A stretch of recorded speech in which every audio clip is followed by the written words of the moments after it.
kepada sahabat YouTuber. Kembali lagi di channel Citra Ayu Sipayung dalam konten Moka, motivasi Alkitab kita. Nah, pada konten ini kita akan belajar memahami firman Tuhan secara sederhana di era milenial saat ini. Sebelum kita masuk kepada topik kita, bagi teman-teman yang belum subscribe channel ini, silahkan subscribe dan like, komen, dan share supaya semakin banyak orang yang percaya kepada Tuhan semakin bertumbuh bagi Tuhan melalui channel kita Ayu Sipayung. Silakan di subscribe.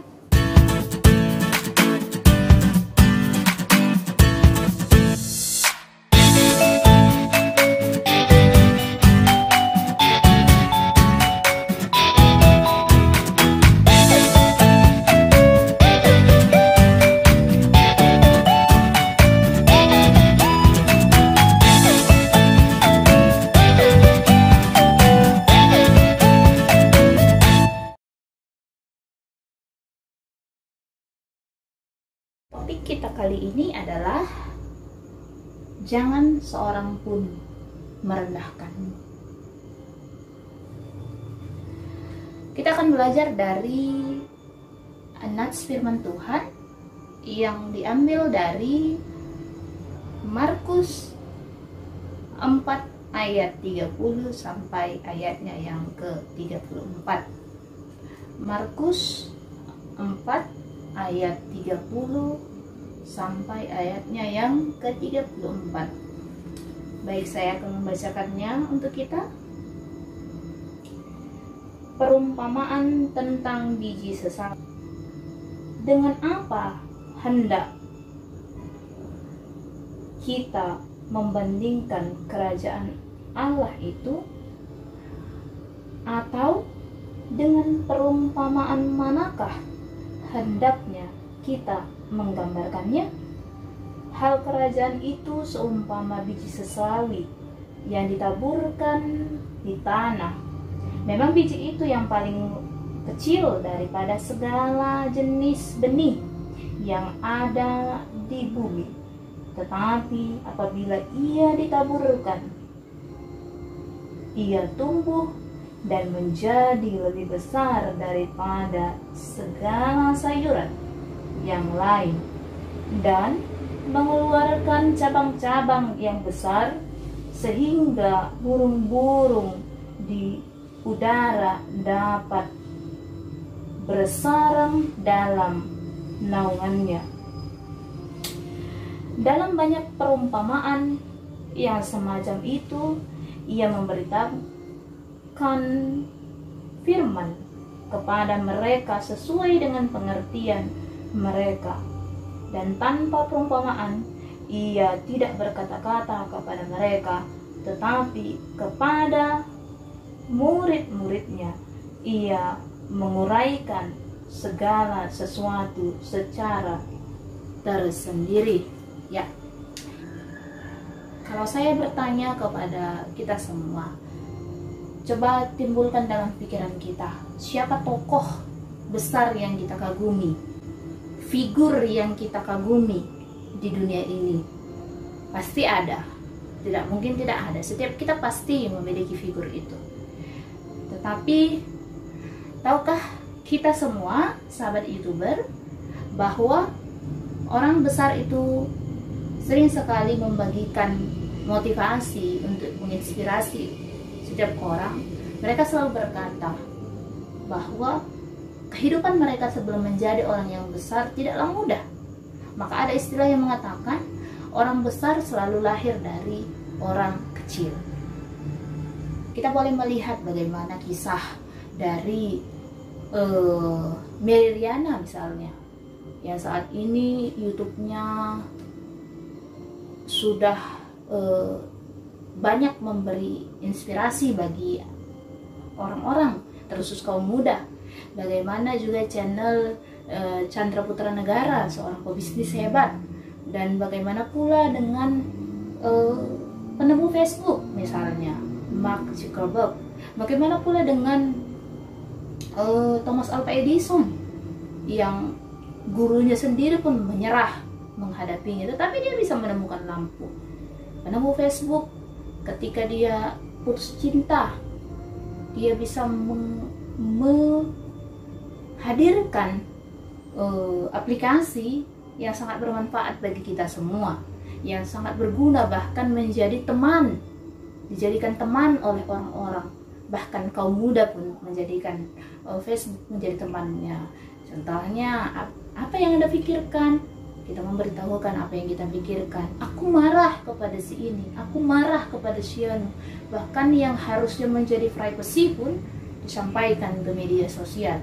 Nah, itu semua orang-orang tersebut lahir dari orang-orang yang mengalami penolakan dari orang lain, orang-orang yang mengalami beratnya kehidupan, orang-orang yang mengalami susahnya kehidupannya karena kemiskinan, orang-orang yang harus berjuang dengan susah payah, bahkan meninggalkan negaranya untuk mencapai kehidupan yang lebih baik. Orang-orang yang dianggap tidak berguna, bahkan bodoh, dan bahkan ditertawakan oleh orang lain, tetapi mereka mampu tampil sebagai pemenang, dan tidak hanya untuk diri mereka sendiri, mereka juga bisa menjadi berkat bagi orang lain. Contohnya, Medriana bisa berbagi, sekalipun dia menjadi orang yang kaya saat ini, memiliki perusahaan yang luar biasa di bidang kecantikan, tetapi dia tetap mau memotivasi orang lain melalui channel YouTube-nya. Bapak Chandra Putra Negara misalnya, dia adalah pebisnis yang luar biasa di Asia, tetapi dia mau berbagi, bahkan di channelnya mengatakan bahwa setidaknya ada 0,1% dari rakyat Indonesia yang menjadi usahawan melalui channel YouTube-nya.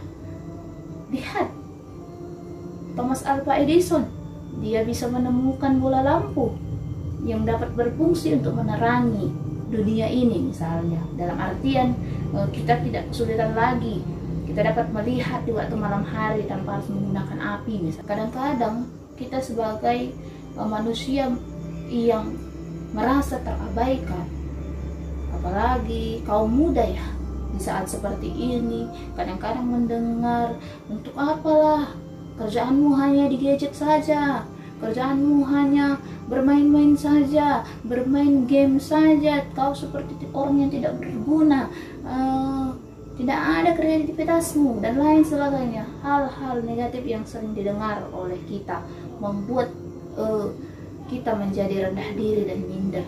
Tetapi melalui nats yang kita baca tadi, saya mau katakan kepada kita bahwa kita dapat belajar dari biji sesawi. Tadi telah dikatakan bahwa biji sesawi itu adalah biji yang terkecil dari seluruh sayuran yang ada. Benihnya itu sangat kecil sekali, sangat halus sekali. Saudara dapat bayangkan biji sayur apa yang terkecil dalam pikiran sebagai masyarakat bangsa Timur Tengah? Biji sesawi adalah biji yang sangat kecil dan sering digunakan untuk bahan masakan mereka.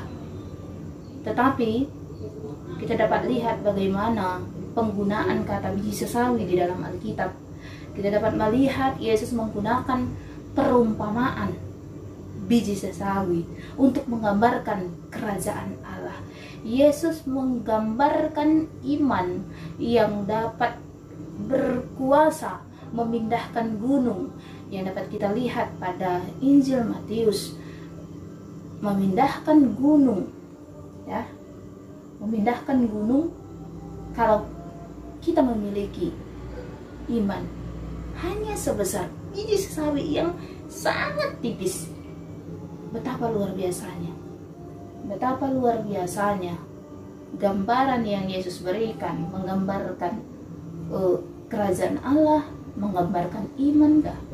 Jadi sekalipun kita merasa bahwa kita ini seolah-olah terasingkan dari orang lain, seolah-olah orang lain tidak peduli kepada kita, seolah orang lain mengabaikan kita, tidak memperdulikan kita, atau bahkan di tengah keluarga kita dianggap sepele.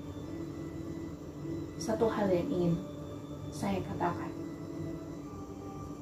jangan pernah merasa rendah diri, karena seperti biji sesawi ini, pada ayatnya yang ke-32, tetapi apabila ia ditaburkan, ia tumbuh dan menjadi lebih besar daripada segala sayuran yang lain, dan yang mengeluarkan cabang-cabang yang besar, sehingga burung-burung di udara dapat bersarang dalam naungannya.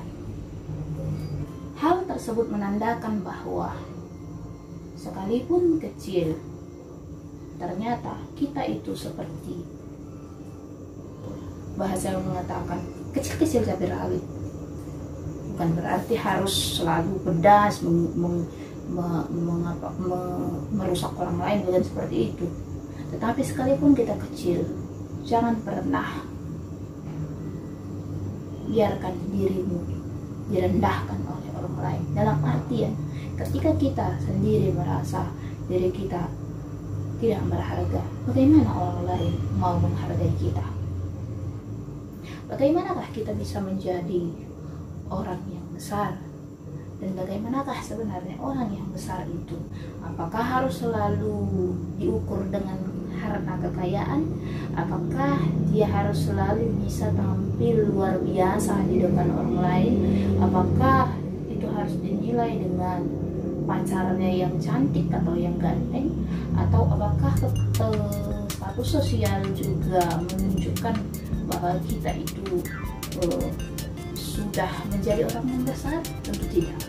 Dalam teks ini bukan persoalan tidak orang miskin atau tidak orang kaya, tetapi bagaimana kita bisa mencapai kesuksesan itu, bagaimana kita bisa menyatakan bahwa kita itu berharga, bagaimana bisa seorang yang dianggap kecil itu menjadi seorang yang besar seperti pohon sesawi yang memiliki batang yang kuat, besar, bercabang, dan akhirnya bisa menjadi tempat burung-burung di udara bersarang. Yang harus dilakukan adalah yang pertama, menyadari bahwa kita ini memang membutuhkan Tuhan. Menyadari bahwa kita ini adalah tidak bisa melakukan apa-apa di hadapan Tuhan. Menyadari kita ini adalah benih yang kecil yang akan lenyap tanpa kuasa Tuhan. Itu poin yang pertama. Dan yang kedua, menyadari bahwa kita ini adalah duta kerajaan Allah. Digambarkan sebagai biji sesawi, berarti menggambarkan kehidupan iman kita yang mau menyatakan kehendak Tuhan dalam kehidupan kita. Yang ketiga, kita mau untuk diproses di dalam Tuhan. Kita dapat melihat ketika biji itu disebarkan, maka biji itu akan bertumbuh.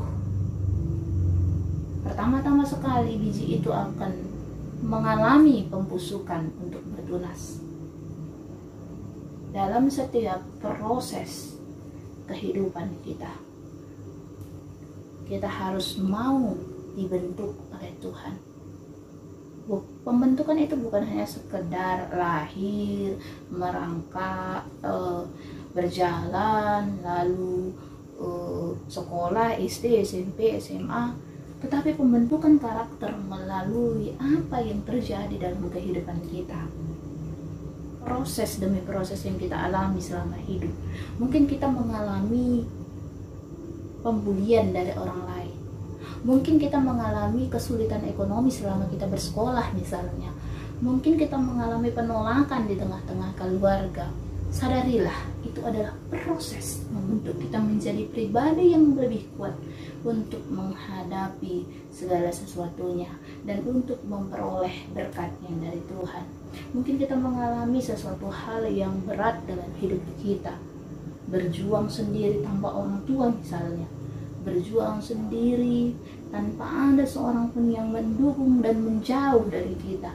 Itu adalah proses. Ketika seorang percaya bahwa Tuhan memelihara kehidupan, dia tidak akan memandang penderitaan itu sebagai suatu penderitaan, tetapi dia akan memandang bahwa seperti emas yang mengalami pemurnian di tangan Allah.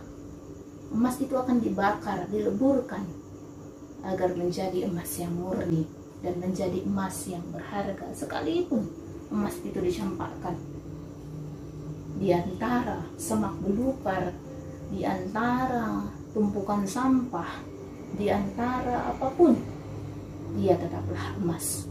Ada orang yang lulus pada satu proses, maka akan ada proses yang lain. Ketika kita mampu melewati tangga yang pertama, maka kita akan mampu melewati tangga yang kedua. Jadi kita harus menyadari bahwa semua yang terjadi dalam kehidupan kita adalah proses yang diizinkan Tuhan terjadi untuk memurnikan iman kita kepadanya. Setelah kita mengalami proses itu, kita akan tampil menjadi pribadi yang hebat, pribadi yang luar biasa, pribadi yang kuat di tangan Tuhan.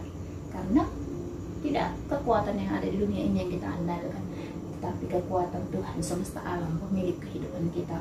Setelah kita menyadari bahwa kita menjadi orang yang dipakai Tuhan, maka biji sesawi itu, yang kecil itu, yang dianggap tidak berguna itu, boleh menjadi berkat. Selanjutnya dikatakan, kehidupan orang yang percaya akan menjadi berkat bagi sesamanya.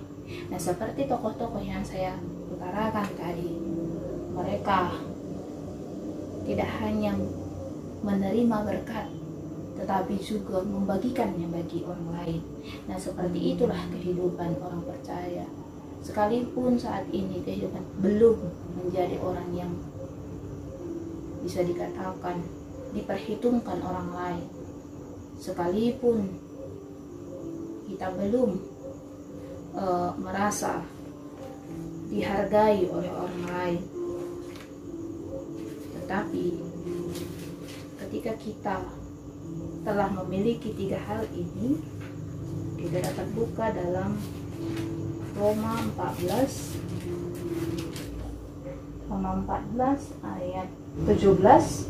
Sebab kerajaan Allah bukanlah soal makanan dan minuman, tetapi soal kebenaran, damai sejahtera, dan sukacita oleh Roh Kudus. Kerajaan Allah bukan soal makanan dan minuman, bukan soal harta dan kekayaan. Kesuksesan kita dalam Tuhan bukan persoalan seberapa banyak uang di rekening, bukan persoalan berapa banyak mobil parkir di depan rumah. Itu hanyalah bonus ketika kita mencari Allah. Matius 6 ayat 33, cari dahulu kerajaan Allah dan kebenarannya, maka semuanya itu akan ditambahkan kepadamu. Maka semuanya akan ditambahkan kepadamu. Jangan terlena dengan kata-kata maka semuanya ditambahkan kepadamu. Itu hanyalah bonus. Itu hanyalah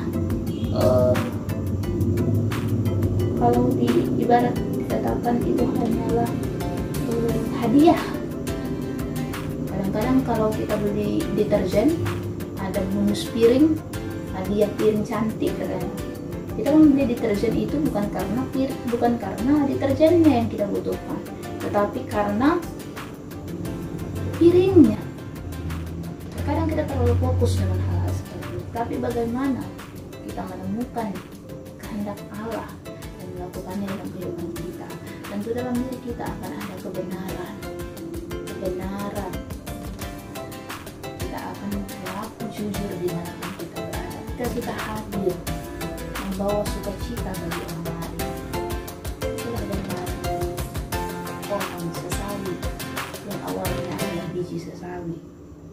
Orang-orang mau datang kepadanya untuk berteduh.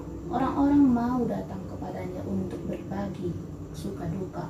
Orang-orang merasa terberkati dengan keberadaannya. Begitu pula kita sebagai kaum muda misalnya. Di era digital, di era milenial ini, dipercayalah ketika kita berserah kepada Tuhan dan mau dipimpin, diproses, dibentuk di tangan Tuhan, maka pada akhirnya tidak akan ada satupun yang akan merendahkan kita, karena kita memiliki karakter roh Allah di dalam diri kita, kerajaan Allah. Selamat. Kalau duta luar negeri itu memiliki gaji yang besar, ya kan? Kita lebih besar daripada duta yang ada di dunia ini. Nah, kita adalah duta kerajaan Allah. Selamat menjadi duta kerajaan Allah dan selamat menjadi orang yang besar. Jangan lupa subscribe, like, dan komen. Itu Citra Isi Payung. Dadah.